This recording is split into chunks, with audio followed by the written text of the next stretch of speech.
Okay, so get ready. Because today, we are diving deep into a world pretty different from our own, Yeah, but definitely. also hauntingly familiar in some ways, too. Hmm. This is The Year by Gloria Muñoz. Oh, such a good one. It's one of those books, that just pulls you in from the first page. Totally. And we've got excerpts from the book itself. Awesome. It's a roller coaster. It really is. It's a coming-of-age story, but with this really unique setting. Yes. A future Florida that's been ravaged by climate change. Oh, wow. We're talking red tides, tornadoes, extinct manatees. Syria. It's a world that's like on the brink, and the book does not shy away from like the harsh realities. And in the midst of all of that, we meet Julia, Yes. a high school senior grappling with everything. Yeah. Loss of her twin sister, the pressures of a future that feels so uncertain, and then she gets this really unique opportunity that could change everything. What really struck me was how the story is written as a letter to Julie's deceased twin, Ophelia. Oh. It's like we're eavesdropping on her most private thoughts and feelings. Yeah. You instantly connect with Julie's vulnerability and the rawness of her grief. Yes. It's so intimate and heartbreaking. Yeah. You feel her anger, her confusion, this constant sense of longing for her sister. Mm-hmm. And the way Munoz weaves that personal grief with the larger backdrop of climate change. Yes. It's incredible. It creates this tension, like the world is mirroring Julie's inner turmoil. Absolutely. And it's not just about like theoretical climate change. It's about the impact on everyday life. Right. The cracked window in Julie's apartment after a storm, the makeshift basement shelter. Oh, wow. These details make it feel so real, so immediate. It's like you're holding your breath, wondering what's going to happen next, both for Julie and for the world that she lives in. Yeah. And speaking of what's next, the book introduces this really intriguing program, Yes. the Cometa program. Right. It's this futuristic space exploration program funded by this corporation called Starcrest. It's presented as this huge opportunity, this chance to become a new American Cometa Ranger and travel to the moon. And you could just imagine how appealing that would be to someone like Julie trying to escape her grief in a world that feels like it's falling apart. Totally. But it's not as simple as just signing up and blasting off, is it? Definitely not. There are conflicting viewpoints about the program. Some see it as a symbol of progress, a way to start anew, Okay. while others are skeptical, even cynical about it. And Julie herself seems torn.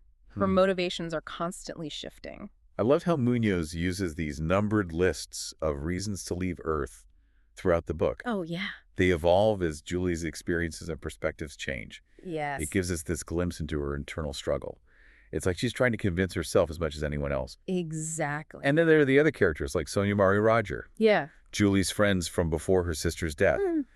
Their relationships with Julie are so complex, full of unspoken tensions and awkward encounters. For sure. They each seem to be dealing with a loss in their own way. Yeah. And it's affecting their connection with Julie. Right. It's so relatable, how grief can ripple outward and impact everyone around you. Totally. And then there's Janine, this new transfer student who unexpectedly becomes a source of comfort for Julie.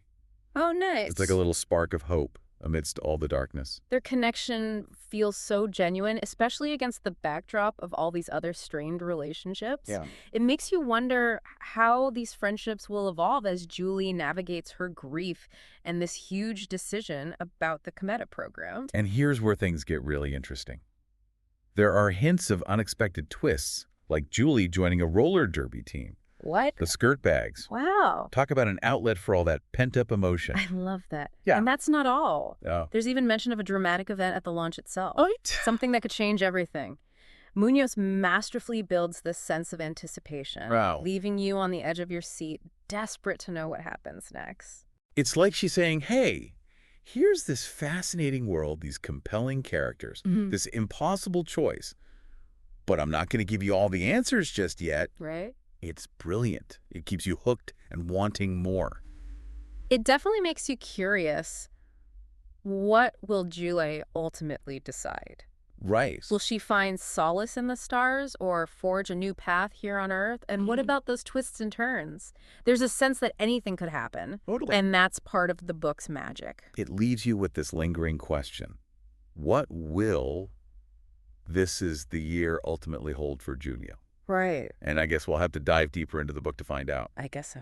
But first, we got to take a quick break. Okay. We'll be right back. You know what really adds another layer to this whole thing? What's that? The way Munoz like subtly weaves in this commentary on like societal issues, especially with technology and corporations. Oh, absolutely. It's like she's holding up a mirror to our own world. Yeah. And asking, what if things keep going in this direction? Exactly. Remember that scene where Julie encounters Agent Morningstar? Oh, yeah. One of the Cometa program leaders Mm-hmm. at her Renoco Rocket Mart job? Yes.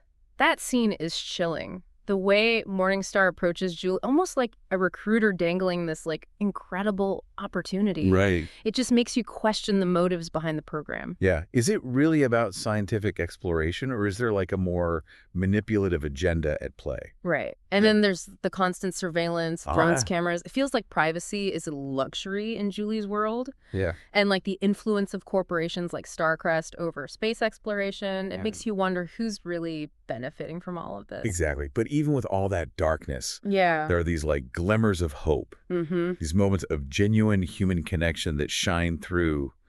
Like that scene where Julie finds the injured roseate spoonbill on the beach after a tornado. Ah, that scene is just beautiful. The way Munoz describes the bird, the symbol of hope and resilience amidst the devastation. Yeah. It's like a metaphor for Julie herself.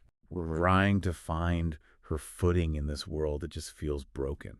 And her relationship with Roger. Yeah. It's so interesting how it evolves throughout the book. Right. Remember that scene in the school theater where he breaks down about losing his dog in the tornado? It's such a raw, vulnerable moment.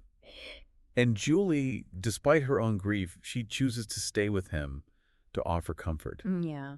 It's a turning point in their friendship. Mm-hmm. This recognition that they can lean on each other, Yeah. even when everything else feels uncertain. And the way they work together to help the spoonbill, checking in on it at Roanoke, even giving it a name. I know. Techno. So cute. Like, they're finding purpose and connection in caring for another being. Yeah. Something outside of their own pain. It's a reminder that even in the midst of grief and loss, there's still room for kindness, for compassion, Yeah. and that those acts of caring can be incredibly healing, Mm-hmm. both for ourselves and for others. Mm-hmm. But then there's the prom scene where Julie, dressed as Lady Frankenstein, brilliant touch.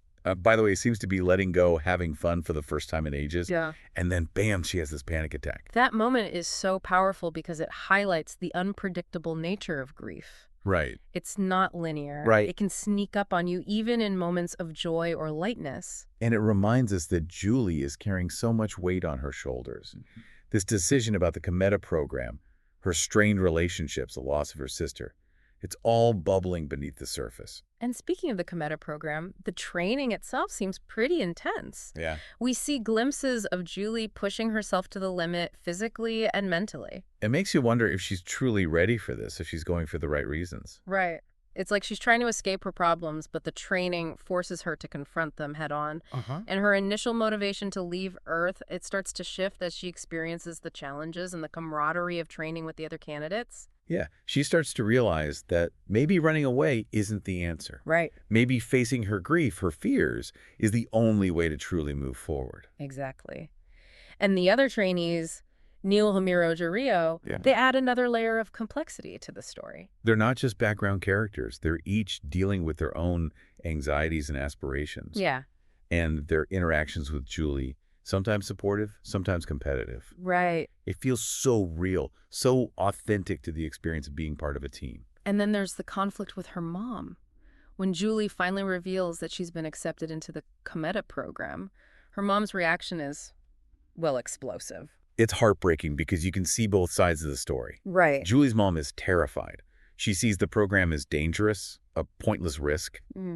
But Julie sees it as her chance, her escape, maybe even her destiny. And it's not just about the program itself. It's about their different experiences, their different dreams. Yeah. It's a classic generational clash. But Munoz gives it this incredible depth and nuance that just pulls you in. You can feel the tension, the love, the frustration. It's all there. And then just when you think you've got things figured out, Munoz throws in another curveball. Oh, yeah. Sonia's secret. What? It turns out she's been visiting Ophelia's grave like every week. Oh, wow. Which completely changes our understanding of her character and her relationship with Julie. Right. It's a reminder that like everyone grieves differently. Yeah. And sometimes the people closest to us are the ones hiding the most pain. It's true.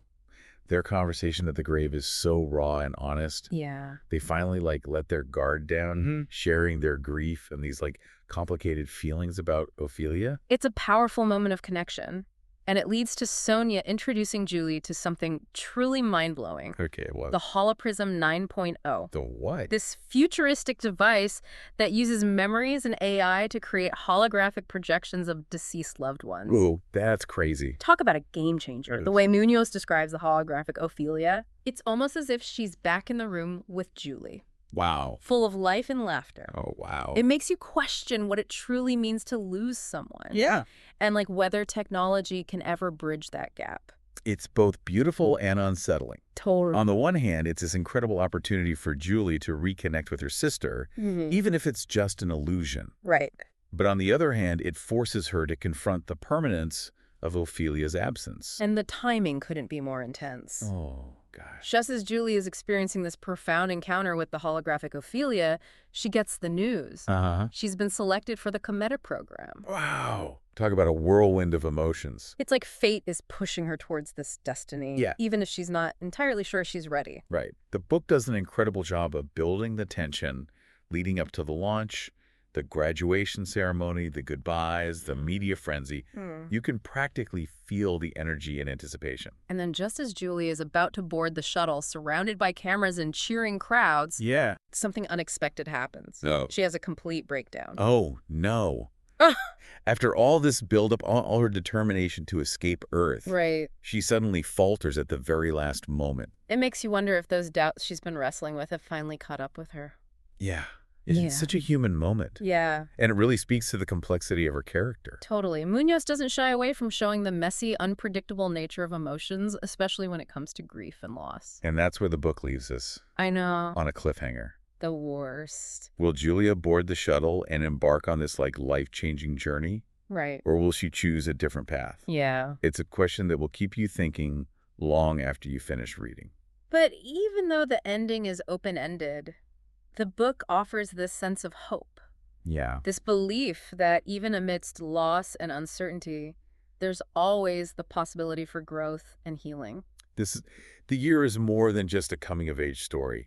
It's a reflection on grief ambition and the choices we make when faced with an uncertain future. Right. But more importantly, it's a story that invites us to ask ourselves, what would we do in Julie's shoes? Exactly. What does it mean to truly live, to grieve, to hope? If you're looking for a book that will stay with you, that'll make you think and feel deeply, then the year is definitely worth adding to your reading list. Absolutely. Trust me, you won't be disappointed. So there you have it, our deep dive into This Is the Year. It's so good. We've explored the themes, the characters, the twists and turns, but ultimately the best way to experience this incredible story is to dive in yourself. And who knows? It might just inspire you to take a leap of faith and embrace the unknown just like Julie. That's it for our deep dive today. Thanks for joining us.